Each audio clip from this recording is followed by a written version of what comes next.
Although British monarchs don't really believe in their divine right to rule anymore, they still have a fancy ceremony to officially assign them that power. From the crowns to the robes to the impressive guest list, this is the untold truth of Queen Elizabeth II's coronation. Elizabeth II's father and predecessor, George VI, died in his sleep at the family estate Sandringham on February 6, 1952, which was shown in the first season of Netflix's The Crown. Per BBC History Extra, the cause was later found to be a blood clot. Princess Elizabeth was in Kenya on official royal business at the time. As was custom, she and the rest of the British royal family went into a 3-month period of mourning. In June 1952, preparations for her coronation got underway, with the first meeting of the Coronation Committee meeting on June 16th. The date of the coronation was set for just under a year later, on June 2, 1953. Elizabeth was officially queen for 16 months before her coronation. In contrast, George VI only waited 6 months, from December 1936 to May 1937, between ascending the throne and his coronation. Some have blamed Prime Minister Winston Churchill for postponing Elizabeth II's coronation, but historically, George VI was the exception. Queen Victoria, Edward VII, and George V all waited at least a year between becoming the monarch and their coronation. The reason George VI didn't have to wait that long was because coronation plans were already underway for his brother, Edward VIII, who abdicated for the twice-divorced American Wallis Simpson, leaving his shy younger brother to step into the role. You are royal by blood. You can rule. The British royal family typically prioritizes accident of birth over proven skill, and it's how they got their own status after all. So it's not super surprising that the person nominally in charge of organizing the coronation got the job not through a rigorous interview process, but because of an archaic tradition. According to the royal family's official website, the task of organizing a coronation belongs to the Earl Marshal. Since 1386, the Earl Marshal has been whoever happens to be the Duke of Norfolk. By 1952, Britain was on its 16th Duke of Norfolk, which was Bernard Marmaduke Fitzalan Howard. With a name like that, you definitely trust him to know how to pull off a huge royal ceremony. To be fair to the Duke, he had already overseen several major royal events. By Elizabeth II's coronation, he'd organized the coronation of George VI and the funerals of George V and George VI. He would later arrange the state funeral of Winston Churchill in 1965 and Charles' investiture as the Prince of Wales in 1969. However, the Duke of Norfolk ultimately found himself reporting to another person filling a role he was also born into. Fitzalan Howard chaired the executive and joint coronation committees, which served under the Coronation Commission, headed by the Duke of Edinburgh, the Queen's husband. By 1953, the people of Britain who didn't spend their time wandering around palaces and cutting ribbons really needed something happy to look forward to. It had only been 8 years since the end of World War II. Although Britain had come out of the war in better shape than some other countries, many families lost loved ones. Many of those who did return were traumatized, and 6 years of war had torn other families apart. Several major cities were also badly damaged. On the economic front, the war had bankrupted Britain, and once it was over, the country could no longer receive regular funding from America. Exports had been badly affected, and industries like railways and coal were under-resourced. Britain couldn't afford to import food, which meant that food products and other necessities that had been rationed since 1940 would continue to be limited until as late as 1954. In addition, the British Empire was crumbling, as the government could no longer afford to resist calls for independence. Once a source of misplaced pride, this loss seemed to signal that Britain was losing its status as a world power. By 1953, Britain had been crowning monarchs for nearly 900 years, yet no one who didn't have a written invitation had ever witnessed a coronation. For George VI's coronation in 1937, only a small segment of the return procession from Westminster Abbey to Buckingham Palace had been broadcast on TV by the BBC. But by 1953, the network had more experience filming large events, including Elizabeth II and Prince Philip's wedding in 1947. Prime Minister Winston Churchill, the Archbishop of Canterbury Geoffrey Fisher, the Palace, and the Duke of Norfolk all opposed televising the coronation. They argued that the cameras would be intrusive and that it would cheapen the serious occasion.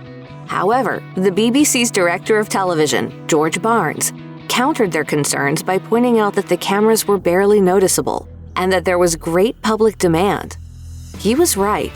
Newspapers and members of the public flooded MPs with complaints. The MPs complained to Churchill, who ultimately changed his mind. As was his way, he dragged everyone else with him.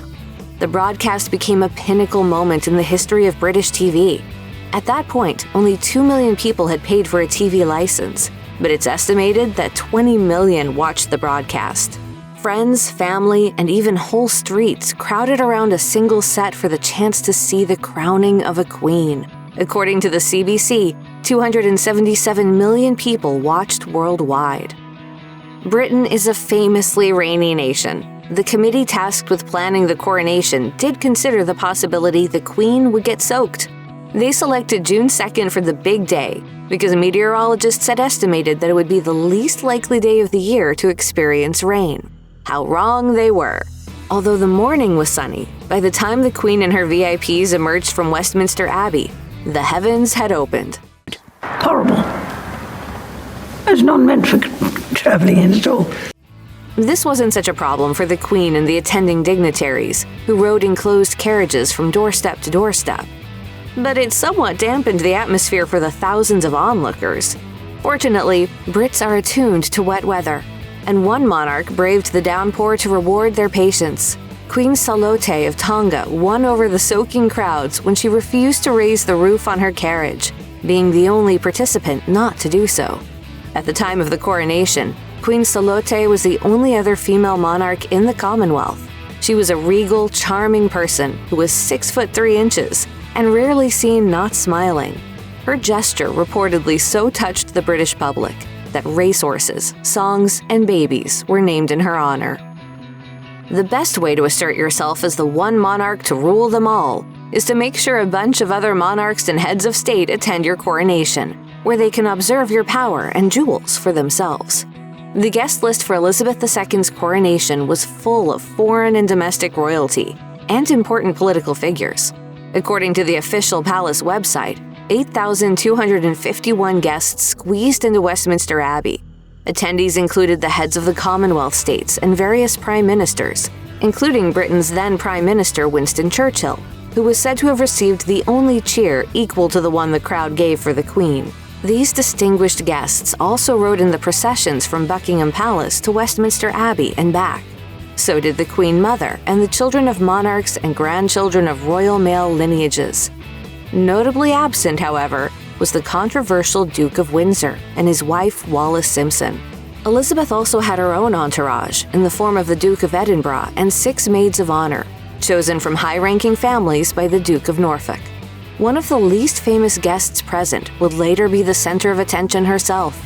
Jacqueline Bouvier covered the wedding for the Washington Times-Herald and married then-Senator John F. Kennedy just 3 months later.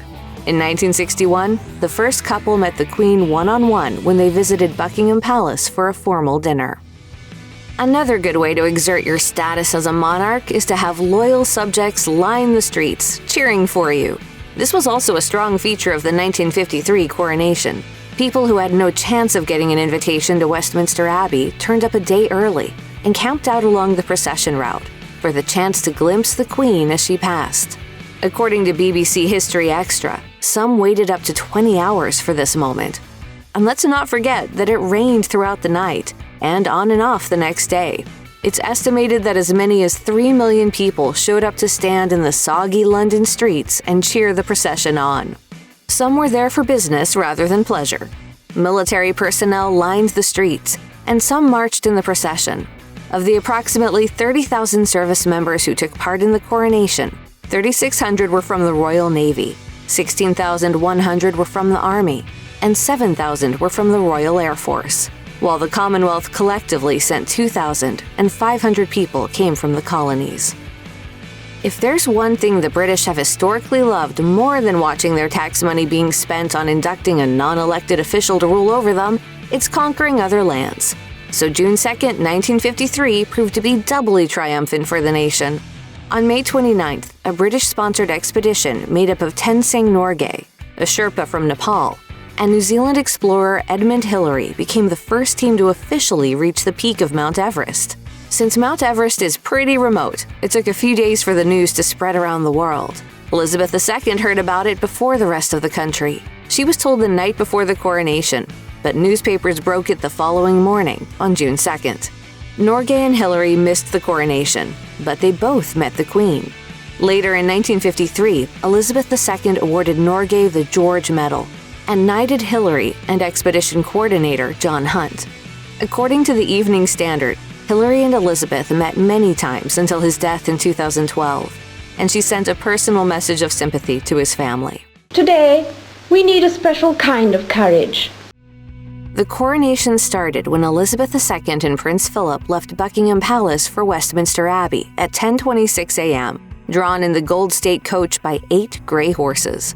They arrived at the royal entrance at 11 a.m., where they were met by various archbishops and officers of state, and at 11:15, the procession into the abbey began.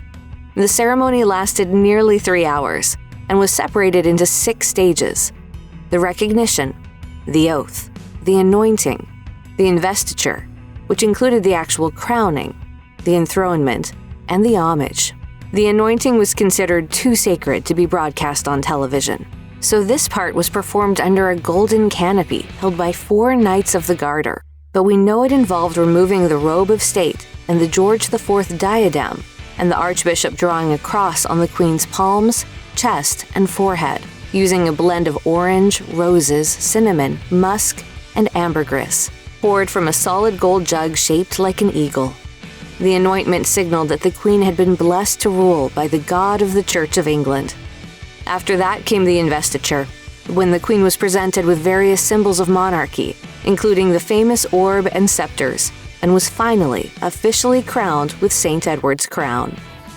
Elizabeth II's wardrobe for her coronation was incredibly extravagant and symbolic. She started with a beautiful white dress designed by British designer Norman Hartnell, who joined the project in October 1952. The final version had short sleeves, a sweetheart neckline, and a full skirt. Elizabeth also asked for embroidered images symbolizing the 4 countries in the United Kingdom. The dress is embroidered in pearls, diamantes, and gold bugle beads in patterns shaped like Welsh leeks, the English Tudor rose, Scottish thistles, and the shamrock of Northern Ireland. Hartnell disliked the leeks, but the Queen was a fan of the end result, and she wore the dress a further 6 times. Throughout the day, the Queen added multiple robes over the dress. She entered Westminster Abbey wearing the crimson robe of state, also known as the Parliament robe, which she wears during the state opening of Parliament every year. During the anointing, she removed the robe and crown and added a plain white dress over her dress. For the investiture, she put on the gold coat-like super tunica, also known as the robe royal, the gold scarf-like stole royal, and the gold cloak-like imperial mantle. At the end of the ceremony, these were removed, and the robe she wore out of the abbey was the robe of estate, a purple velvet satin-lined robe, which took 12 embroiderers 3,500 hours to embroider with wheat ears and olive branches. Elizabeth II wore a grand total of 3 crowns at her coronation. She traveled to Westminster Abbey wearing the George IV state diadem. Made for its namesake's coronation in 1820, the frame is gold-lined silver with a pearl border, encrusted with 1,333 diamonds, set into 4 crosses, and 4 bouquets of a Scottish thistle, Irish shamrock, English rose, and Welsh daffodil. The diadem was removed during the anointing portion of the ceremony. Elizabeth was officially crowned with St. Edward's crown, which is only used for coronations, starting with Charles II's in 1661. St. Edward's crown is made of solid gold encrusted with 440 precious gems, including rubies, sapphires, and amethysts. Previously, these were rented, but were permanently set in 1911 for the coronation of George V, making the crown weigh in at 5 pounds. After the ceremony ended, Elizabeth II exchanged St. Edward's crown for the imperial state crown, which was made for her father, George VI's coronation in 1937, and which she still wears to open Parliament every year. In a rare interview, Elizabeth II recalled that it was, quote, unwieldy. She added, There are some disadvantages to crowns, but otherwise, they're quite important things. Fortunately, my father and I have about the same sort of shaped head. When Elizabeth II became queen, her husband, Philip, the Duke of Edinburgh, did not become king. The only men who can become kings of England are those who inherit the position in their own right. Philip had actually given up royal titles in order to marry Elizabeth on November 20th, 1947. He had been Prince of Greece and Denmark, but he renounced these foreign titles, joined the Church of England, and was appointed Duke of Edinburgh. On Coronation Day, Philip wasn't a prince. In fact, it wasn't until 1957 that he became Elizabeth II's prince consort. But Philip was still involved in the coronation arrangements. He was head of the Coronation Commission and was one of the main proponents of televising the ceremony, opposing the older members. On the day, Philip accompanied Elizabeth II in the gold state coach, wearing his full-dress naval uniform. Before the death of George VI made Elizabeth the monarch, Philip had served in the Royal Navy, retiring as a commander when it became clear that his wife would inherit the throne sooner than expected. In Westminster Abbey, the Duke wore a specially made silk and ermine robe from the same company that made the Queen's, and a coronet. During the homage, the Duke was the first non-church official to kneel before the newly crowned Queen. We're kneeling before God and the crown, as we all do. Since the British royal family's purpose is largely symbolic, the coronation itself had to be stuffed with symbolism. Every shiny thing involved in the investiture part of the ceremony carried symbolic meaning. From the embroidery on the Queen's dress to the flowers she carried, everything had a deeper meaning. For example, the Queen carried a bouquet of white flowers that each represented the 4 kingdoms of the UK. The orchids from England and Wales also reflected the orchids she had carried on her wedding day. During the investiture, before being crowned, the Queen was presented with a series of objects that represent the knightly virtues that the monarch is expected to exhibit, which include chivalry, wisdom, courage, rewarding good, and punishing evil. These include golden spurs, golden bracelets, and the sword of offering. Kings get to wear the sword, but queens don't. The other important one is the orb, a jewel-studded gold globe topped with a cross to represent the Church of England ruling the world. After being presented to the Queen, all of these objects were offered to the altar. Just before the crowning, the coronation ring was placed on her right ring finger, and she was handed the scepter with cross and the rod, which symbolized the monarch's control over their people, like a shepherd and their flock. The Queen returned to Buckingham Palace via a convoluted route that allowed for more waving. There, still wearing her imperial state crown and robes of estate, she and her family stood on the palace balcony for more waving to the cameras and onlookers below. After that, she hosted what was, by then, a very late luncheon, which introduced a new dish that is still eaten today. Named Coronation Chicken, the royal family's official website reports that it was invented by Constance Spry, a legendary florist who had provided the flowers and apparently also knew a thing or two about cooking. It contains chicken, rice, green peas, and mixed herbs, covered in curry cream sauce and served cold. The family came back to the balcony at 9:45 p.m. to oversee the turning on of specially arranged lights spread out across London. Meanwhile, people across Britain were celebrating with their own parties. Whole streets were closed off, decorated with bunting and packed with picnic tables, with everyone bringing sandwiches and cakes to share. After years of austerity and uncertainty, it was a moment of national pride. People who were there remember dressing up in historical costumes, children doing pageants and recreations, and as one man put it, lots of alcohol being drunk. Well, it's not every day you crown a queen.